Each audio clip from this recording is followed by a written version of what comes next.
ہم گالیاں دیتے ہیں کیا مولا نہیں دیکھتا؟ ہم جھوٹ بولتے ہیں کیا مولا نہیں دیکھتا؟ ہم فلمیں دیکھتے ہیں کیا مولا نہیں دیکھتا؟ ہم دوسروں کی غیبت کرتے ہیں کیا مولا نہیں دیکھتا؟ ہم سٹے کا نمبر نکالتے ہیں کیا مولا نہیں دیکھتا؟ ہم جوا کھیلتے ہیں کیا مولا نہیں دیکھتا؟ ہم ڈرگس کا استعمال کرتے ہیں کیا مولا نہیں دیکھتا؟ ہم شراب پیتے کیا مولا نہیں دیکھتا؟ ہم میوچل انڈرسٹینڈنگ کی بنیاد ہی صحیح اپنی گرل فرینڈ کے ساتھ زنا کرتے ہیں کیا مولا نہیں دیکھتا؟ اے سرکار مدینہ علیہ الصلوۃ والتسلیم کے پیارے دیوانوں، آج ترقیوں کے نام پر کوئی بیئر پی رہا ہے، آج کوئی وسکی کا استعمال کرتا ہے، آج کوئی مختلف طرح کی نشاور دوائیوں کا استعمال کرتا ہے، آج کوئی براؤن شوگر کا استعمال کرتا ہے، آج کوئی ہیروئن کا استعمال کرتا ہے، آج کوئی کوریکس کا استعمال کرتا ہے، نفسانی چند لمحاتی لذتوں کو حاصل کرنے کے لیے آج بٹن نامی نشاور دوا کا کوئی استعمال کرتا ہے۔ اے مسلمان، کیا تو نے فراموش کر دیا کہ پروردگار ہمیں نہیں دیکھتا؟ اور یہ بات بھی ذہن میں محفوظ کر لے، اگر لاکھوں گناہ کے بعد بھی اللہ تبارک تعالیٰ روزی میں برکت دیتا ہے، اللہ کھلاتا ہے، اللہ پلاتا ہے، ہر رات سونے کے بعد دوبارہ جگاتا ہے، چلنے پھرنے کی مہلت دیتا ہے، تو یقیناً یہ اس کا کرم ہے۔ ہرگز یہ نہ سمجھنا کہ وہ ہم سے ناراض نہیں ہے، ہم تو لاکھ گناہ کرتے پھر بھی وہ ہمیں روزی میں برکت دیتا ہے، ہمیں طاقت دیتا ہے، ہمیں ترقیاں دیتا ہے۔ اے مسلمانوں، ذرا سوچو تو صحیح،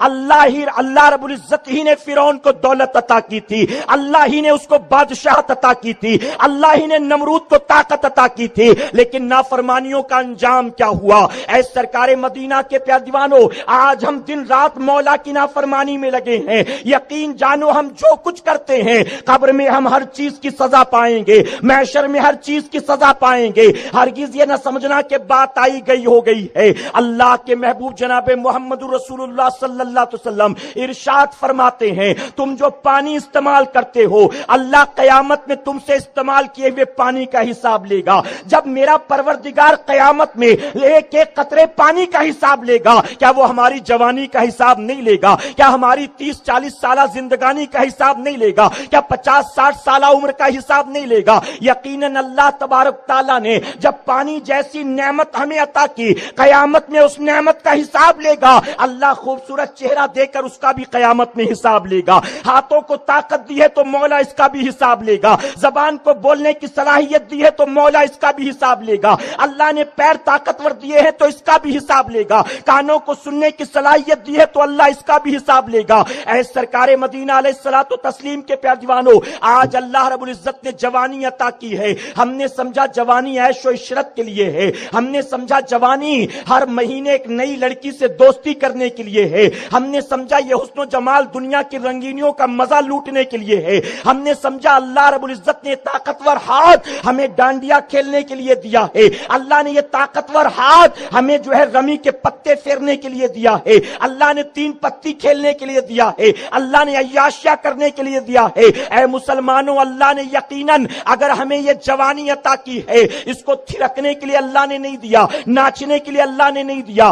آج زمین پر پیر پٹک کے چلتے ہو، زمین اف تک نہیں کہتی ہے، تم زمین کے سینے پہ اچھلتے کودتے ہو، زمین اف تک نہیں کہتی ہے، تم زمین پر فاوڑے چلاتے ہو، زمین اف تک نہیں کہتی ہے، لیکن یقین جانو جب آنکھ بند ہوگی اور اسی زمین کے حوالے تمہیں کیا جائے گا تو جانتے ہو نتیجہ کیا ہوگا؟ خود اللہ کے محبوب جناب محمد رسول اللہ صلی اللہ علیہ وسلم ارشاد فرماتے ہیں، ایک بے نمازی کو جب زمین کے حوالے کیا جاتا ہے تو زمین کہتی ہے کل تک جتنے میرے اوپر چلا کرتے تھے ان میں سب سے زیادہ میں تجھ سے نفرت کیا کرتی تھی، آج جب لوگوں نے تجھے میرے حوالے کر دیا تو دیکھ میں تیرے ساتھ کیسے پیش آتی ہوں۔ آقا فرماتے پھر وہ زمین اسے دبوچتی ہے، ایسا دبوچتی ہے، آقا نے اپنی انگلیوں کا اشارہ فرما کے فرمایا کہ دونوں طرف کی پسلیاں ٹوٹتی ہیں، ایک دوسرے کے اندر پیوست ہو جاتی ہیں۔ اے مسلمان، جو بے نمازی ہوگا جب قبر میں اس کا یہ انجام ہوگا، شرابی کو قبر میں کیا بھگتنا ہے کیا وہ جانتا ہے؟ ایک جواری قبر میں کیا پائے گا کیا وہ جانتا ہے؟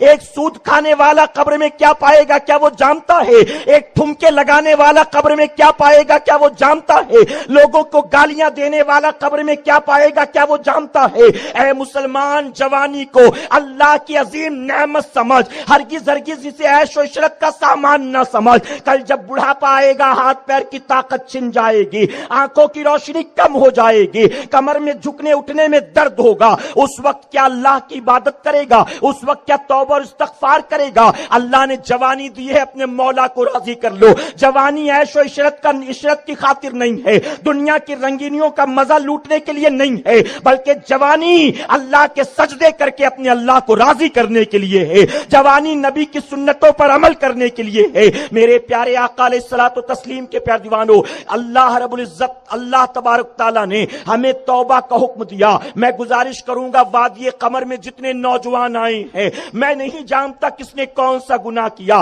آپ نہیں جانتے میں نے کون سا گناہ کیا، لیکن رب تبارک تعالیٰ سب کی حقیقت جانتا ہے۔ میں آپ کو بڑا اچھا سمجھتا ہوں، آپ مجھے بڑا اچھا سمجھتے ہیں، ہماری حقیقت کیا ہے یہ پروردگار جانتا ہے۔ یہ اس کریم کا بہت بڑا احسان ہے، ہزاروں گناہوں کے باوجود بھی اس نے عیبوں پر پردہ ڈالے رکھا ہے۔ لوگوں کا بھرم باقی ہے، لوگ احترام کی نظر سے دیکھتے ہیں، لوگ داڑھی والا سمجھتے ہیں، لوگ پڑھا لکھا سمجھتے ہیں، لوگ دیندار سمجھتے ہیں۔ حقیقت کیا ہے یا تو میں جانتا ہوں یا تو مولا جانتا ہے۔ اے مسلمان، اگر تو نے آج توبہ نہ کی، کل قیامت کے دن رب تبارک تعالیٰ عیبوں سے پردہ اٹھا دے گا۔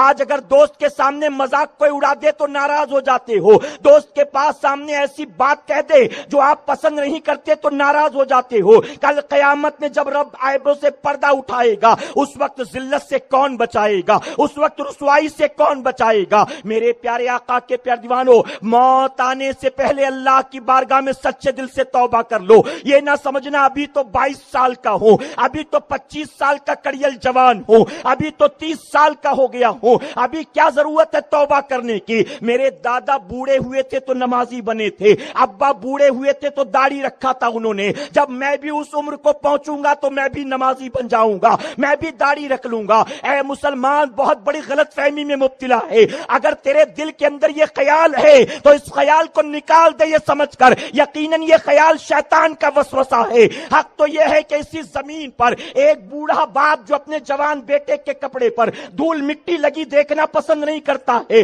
بیٹے کو ڈانٹتا ہے، کہیں بھی بیٹھ جاتا ہے، دیکھ کپڑے میں دھول لگ گئی ہے، کپڑا میلا ہو گیا ہے، وہ جوان بیٹے کے کپڑے پر دھول مٹی لگی پسند نہیں کرتا، لیکن وقت دکھاتا ہے کہ وہی بوڑھا باپ سسکیاں لیتے لیتے اپنے کمزور کاندھے پر اپنے جوان بیٹے کا جنازہ اٹھا کر لے جاتا ہے۔ اے مسلمانوں، قبرستان میں جا کر دیکھ لو، روزانہ کتنے جنازے آتے ہیں۔ ایک بوڑھا باپ اپنے جوان بیٹے کی میت پر مٹی ڈالتا ہے، ماں بلکتی رہ جاتی ہے، بھائی تڑپتا رہ جاتا ہے، اولاد روتی رہ جاتی ہے۔ کل جو ان کا ہوا وہی کل ہمارا ہونے والا ہے۔ اے مسلمان، کل پر ڈیپینڈ نہ رہے، آج توبہ کر لے اللہ کی بارگاہ میں۔